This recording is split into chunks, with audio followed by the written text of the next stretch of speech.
Yuk dimulai lagi sekarang hidup kita. Ambisi-ambisi yang kemarin, keinginan-keinginan yang kemarin dan lain sebagainya itu yuk diuji lagi. Mana penting, mana tidak penting. Rumahmu adalah ruang yang hidup, bukan tempat sampah. Karena banyak sekali hal-hal yang tidak berguna, tidak kita perlukan ada di sana.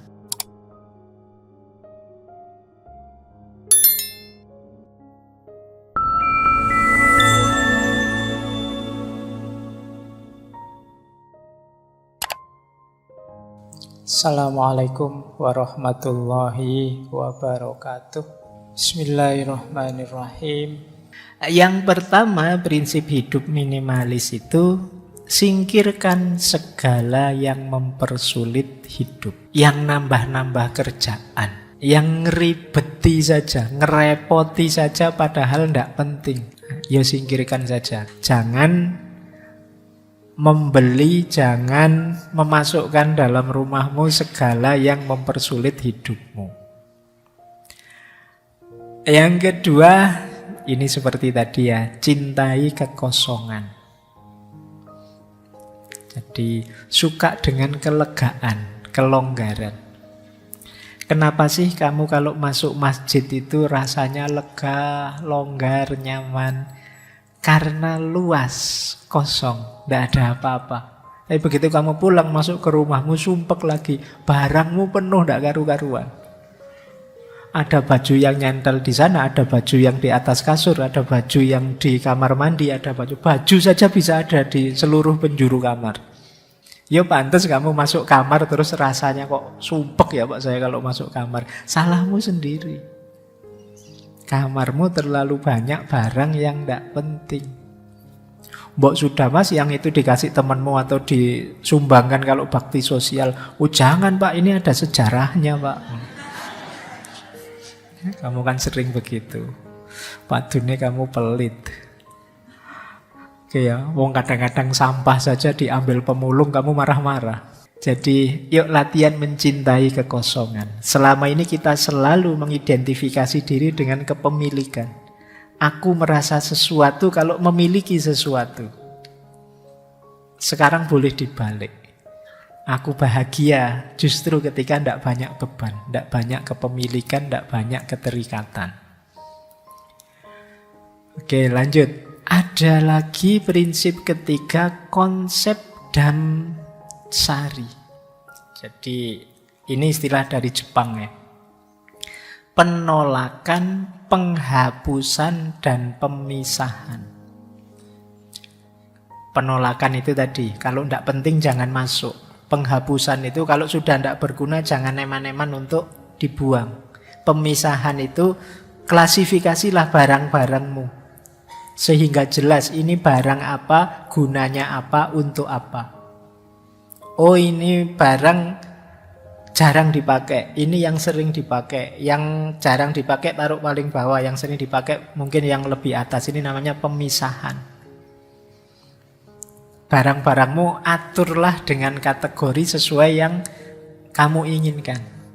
Nah ini nanti lebih mudah mendeteksi nilai gunanya tadi. Ini untuk apa, itu untuk apa. Ini sering dipakai atau tidak. Ini gunanya harian atau bulanan. Kan ada barang-barang kita itu yang jarang dipakai tapi ya memang penting kita harus punya.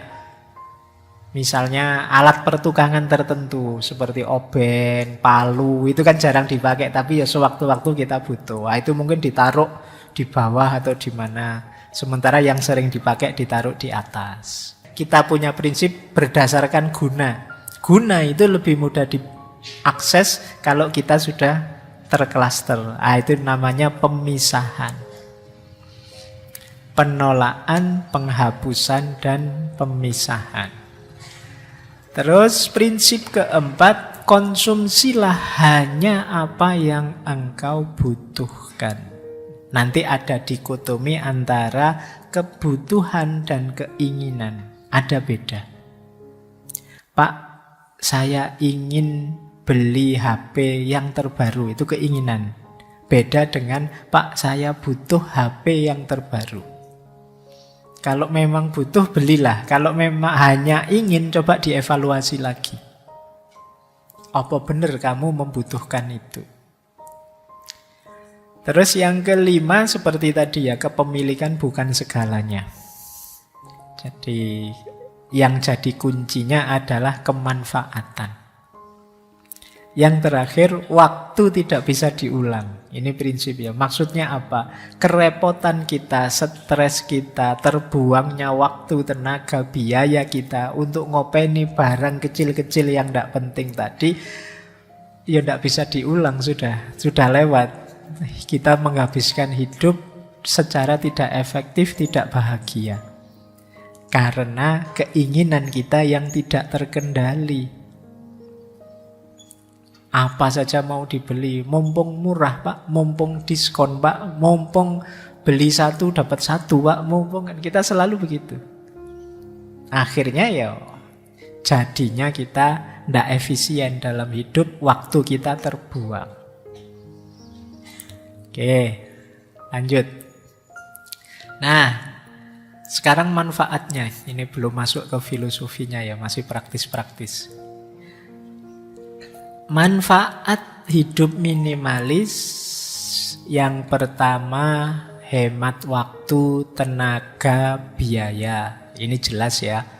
Semakin sedikit yang kita miliki kan semakin sedikit alokasi waktu, alokasi tenaga, alokasi biaya untuk barang yang kita miliki. Yang kedua, mengurangi stres. Ini tidak perlu dijelaskan. Tadi banyak ilustrasi bagaimana punya banyak hal ya resikonya banyak. Potensi stresnya lebih tinggi. Kemudian memberi ruang dan waktu untuk hal yang lebih penting.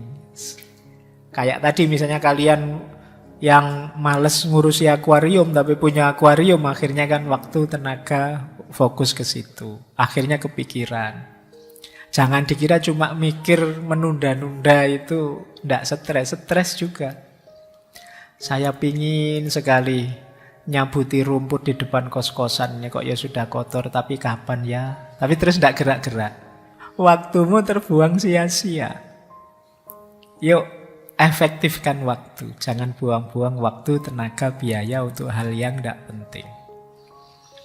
Kemudian kesempatan berbagi. Tadi kan ada bersih-bersih, buang-buang.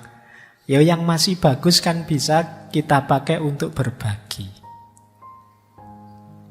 Masih bagus ya Pak. Kalau bahasanya agama justru yang masih bagus itu yang pahalanya besar. Lan tanalul birra hatta tunfiku ma tuhibbun. Jadi belum engkau memperoleh kebaikan sampai engkau memberikan yang engkau cintai. Barang ya, bukan. Bahkan panitia bakti sosial itu sering pakai kalimat yang baju bekas yang layak pakai. Biasanya kalimatnya gitu. Sebenarnya tidak masalah menerima sumbangan dalam bentuk baju baru misalnya. Ini tidak apa-apa. Siapa ngerti ada memang orang ingin menyumbangkan bajunya yang baru-baru. Ya ditulis saja baju baru atau bekas yang masih bagus. Karena layak pakai itu ya kadang standarnya beda-beda. Nanti bagi orang tertentu ini masih layak kok, padahal sudah sangat tidak layak itu. Disebutnya layak, mentang-mentang kamu ingin buang sampah. Kamu berikan ke orang padahal sudah sangat tidak layak. Itu sudah robek-robek. Robek kan bisa dijahit. Warnanya pudar, tidak masalah, bisa buat sehari-hari. Sepatunya kamu pengen buang barang. Nah, yuk ada kesempatan berbagi. Terus jangan lupa ramah lingkungan. Barang yang tidak ada gunanya dalam jumlah besar itu kan nama lainnya sampah. Jadi sadar atau tidak sadar kita itu banyak menyumbang sampah. Ada yang sampah yang sudah kita taruh di tempat sampah, ada sampah yang masih kita simpan di lemari kita, di laci kita. Kita sebenarnya ya kontributor sampah yang luar biasa. Maka ayo latihan minimalis. Nah, manfaat yang lain meningkatkan produktivitas tentu saja. Kemudian meningkatkan kebahagiaan hidup karena rasa khawatirnya kecil. Ya kayak tadi loh, kamu punya barang baru, barang bagus, itu kan khawatirnya lebih besar. Barang kesayangan khawatirnya lebih besar. Tapi kalau kamu simpel-simpel saja, hidupmu santai saja, barang-barangmu juga biasa-biasa saja, secukupnya, khawatirnya juga lebih kecil. Oke, lanjut. Nah, ini ada teori dari Francine J. Teman-teman mungkin pernah atau sudah baca bukunya yang judulnya Seni Hidup Minimalis. Nah, dia punya rumus namanya streamline. Streamline itu ya singkatan dari huruf pertama. Jadi huruf pertamanya itu kan S, T, R, I, A, M, dan seterusnya. Itu kalau dibaca streamline. Ini singkatan cara kita mempraktekkan hidup minimalis. Yang pertama apa? Prinsip pertama, start over. Yuk dimulai lagi sekarang hidup kita. Ambisi-ambisi yang kemarin, keinginan-keinginan yang kemarin dan lain sebagainya itu yuk diuji lagi. Mana penting, mana tidak penting, diuji lagi. Itu namanya start over. Yang kedua, treasure and transfer. Trace itu buang, treasure itu simpan, transfer itu bagi. Kemudian reason for each item. Punya reasoning, punya alasan untuk apapun yang kita miliki. Alasannya ya manfaat atau guna tadi. Kemudian everything in its place. Segala sesuatu letakkan di tempatnya. Ini biasanya yang cowok-cowok ini sering bermasalah dengan segala sesuatu di tempatnya. Padahal lebih nyaman kalau segala sesuatu di tempatnya. Kalian selain tahu kalau pas butuh atau perlu, juga nyortir mana penting tidak penting itu lebih mudah. Waduh, pulpen di mana pulpen? Itu kan sering begitu. Kenapa begitu? Karena setelah dipakai tidak dikembalikan ke tempatnya. Waduh, kertas catatan tadi keselip di mana ya? Nah, itu karena setelah nyatet terus kertasnya tidak ditaruh di tempatnya. Bikin repot. Habis energi, habis waktu, habis biaya. Kemudian yang kelima, pastikan all surface clear. Semua permukaan pastikan bersih. Permukaan datar apa saja, meja kah, dipan kah, kursi kah, ini ada permukaannya itu. Pastikan bersih. Segala yang terlihat, berarti kan itu permukaan, harus bersih. Lantai kah, pastikan bersih. Kemudian modules. Modules itu artinya ruang. Pastikan kalau kalian beli sesuatu atau punya sesuatu tersedia ruangnya. Jangan sampai kalian beli sesuatu terus, waduh ini ditaruh di mana ya? Sudah terlanjur beli. Ternyata tidak cocok dengan kamarmu. Wah, saya kok beli lemari besar sekali ini. Kamarku cukup 2x3. Lemarinya 1x2. Wah, tinggal 1 meter. Itu kamu tidak cerdas namanya. Harus ngerti tata ruang. Jadi kalau kamu punya sesuatu, pastikan ada tempatnya. Kemudian limit, ngerti batasnya. Jangan mentang-mentang seneng, mentang-mentang enak, terus kamu koleksi sebanyak mungkin misalnya. Itu masalah nanti. Saya seneng ya Pak, wah saya pengen koleksi banyak hal. Loh, Cocok ndak dengan dirimu? Ada gunanya ndak? Ruangnya cukup ndak? Mampu ndak kamu ngopeni ngurusi? Nah itu kalian harus paham kapasitasmu. Terus if one comes, one goes out. Harus tega kalau ada yang baru, yang lama dikeluarkan. Kayak waktu kita beli baju misalnya, ada yang baru, yang lama dikeluarkan. Misalnya kalian punya pingin ideal baju menurutmu berapa? 5 misalnya. Yo pertahankan 5. Kok beli baju yang ke-6? Salah satu yang 5 tadi share ke yang lain, bagi ke yang lain. Nah itu maksudnya one comes, one goes out. Zaman saya di pondok itu pernah baju yang saya punya itu hanya seragam sekolah dan 3 baju. 3 baju itu satu dipakai, satu di lemari, satu dicuci. Satu dipakai, satu dicuci, satu di lemari. Nanti besoknya yang dipakai dicuci, yang di lemari dipakai, yang dicuci taruh lemari. Sebenarnya 3 cukup, tapi kan kita punyanya 30 baju.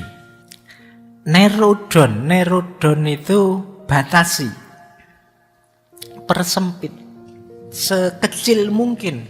Jadi kalau 2 cukup ya 2 saja, 1 cukup ya 1 saja.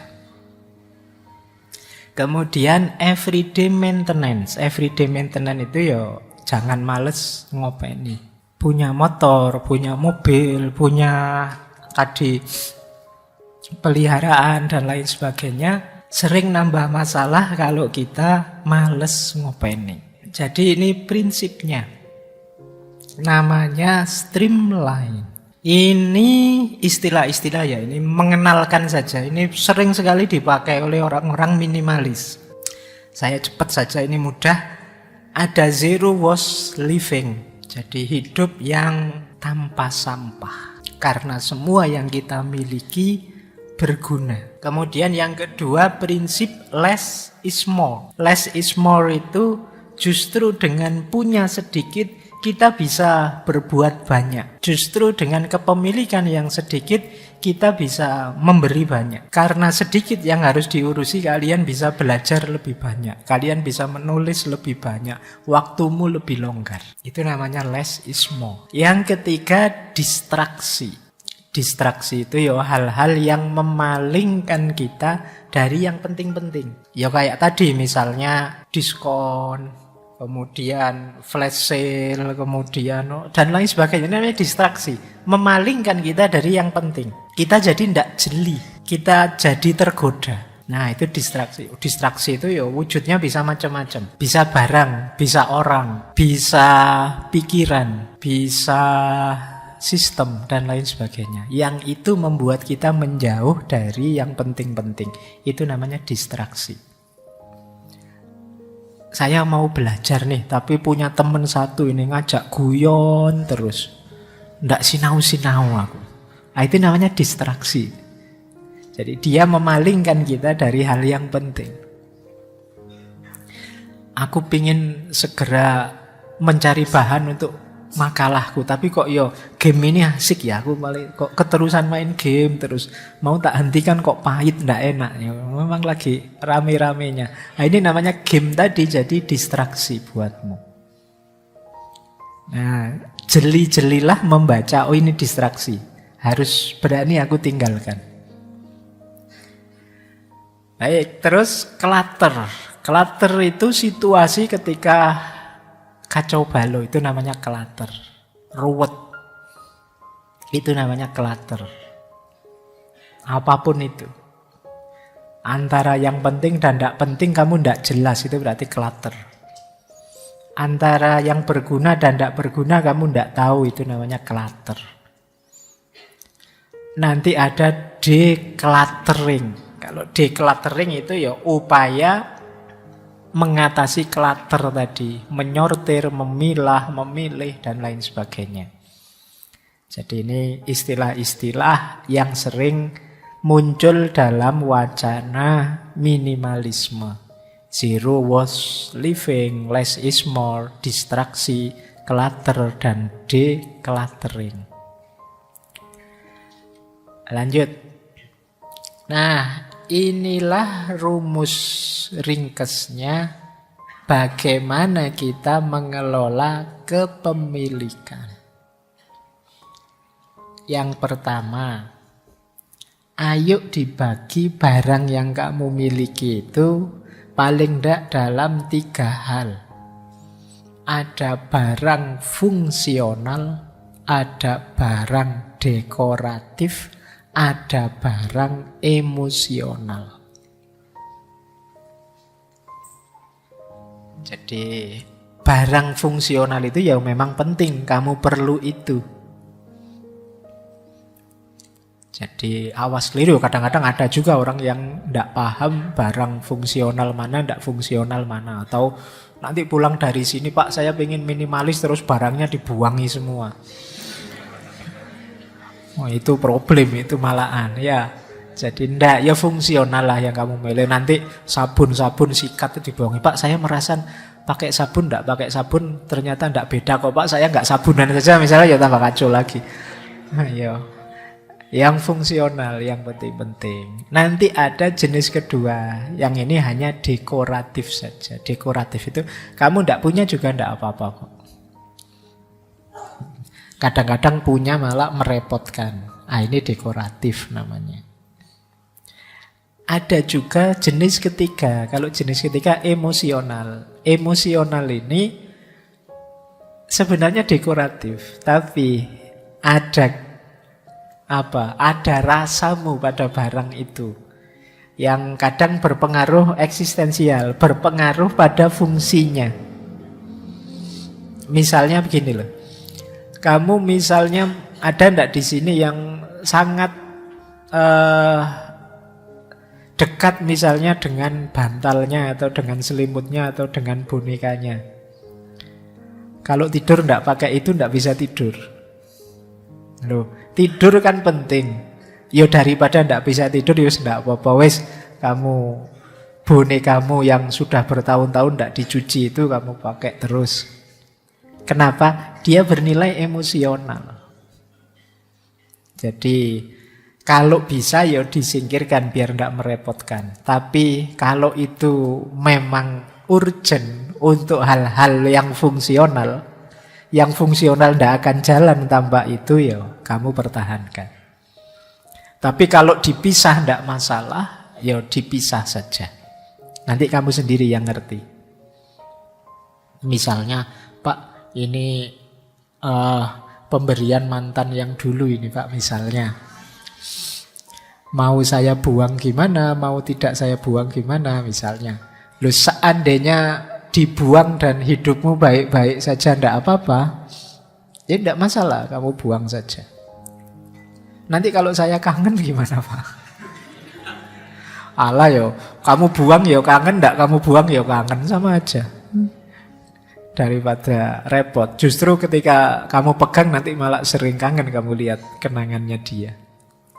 Nah ini emosional, kamu yang bisa menentukan dibuang atau tidak. Mungkin ada yang di sini hobinya menyimpan barang mantan. Oke, jadi kamu bagi ya, fungsional, dekoratif, atau emosional. Terus setelah itu kamu kategori.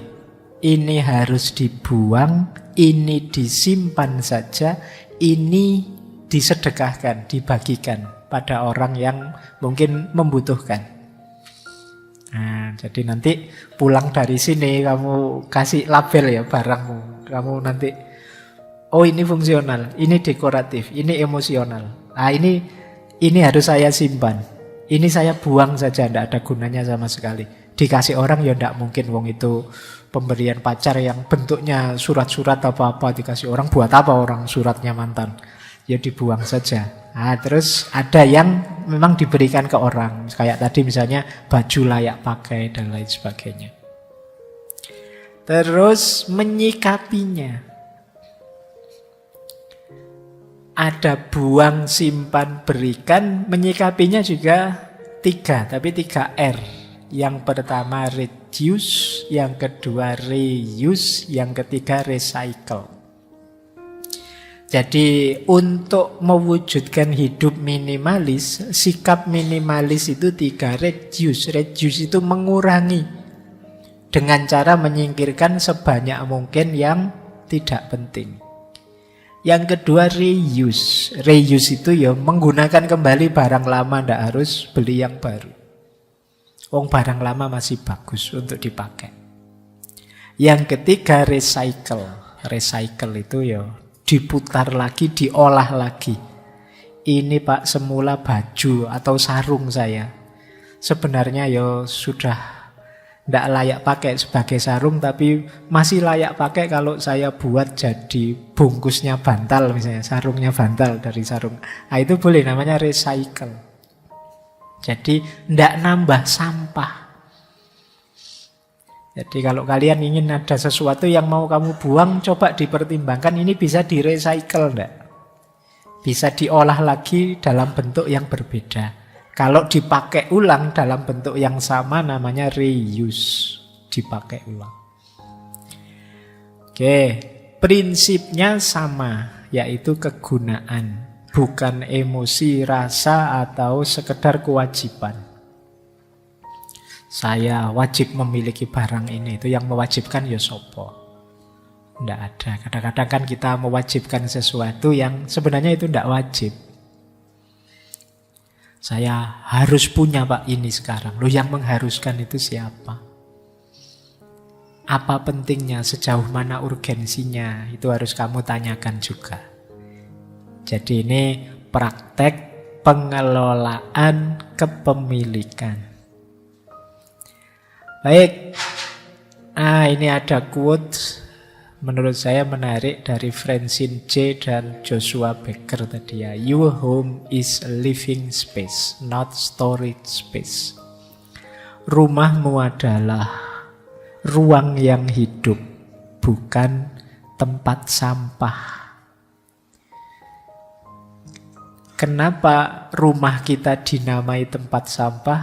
Kemungkinan karena banyak sekali hal-hal yang tidak berguna. Tidak berguna itu ya nama lainnya tidak kita perlukan ada di sana. Atau kata Joshua Becker, you don't need more space, you need less stuff.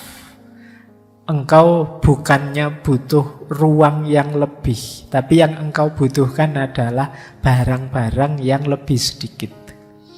Jadi jangan mikir, wah ini barang saya sudah banyak ini Pak, berarti rumahnya harus diperluas. Enggak, kemungkinan barangmu yang harus dikurangi. Yang tidak penting buang saja. Atau berikan ke orang lain. Jadi karena kadang-kadang kita itu kalau wah ini kamar kos-kosanku sudah penuh ini, saatnya nyari kos lagi yang lebih luas misalnya. Ya, oh itu bukan salah kamar kosnya, ya kamu aja yang tidak jeli beli barang macam-macam yang tidak jelas. Ada tidak di sini yang punya sepatunya lebih dari 3? Banyak ya. Zaman saya kuliah itu masih memegangi tradisi sepatu ndak beli baru sebelum mangap. Sebelum sepatunya sendiri teriak, saatnya ganti. Itu pun kadang-kadang sudah mangap sedikit, ndak beli, nyari tukang sol sepatu.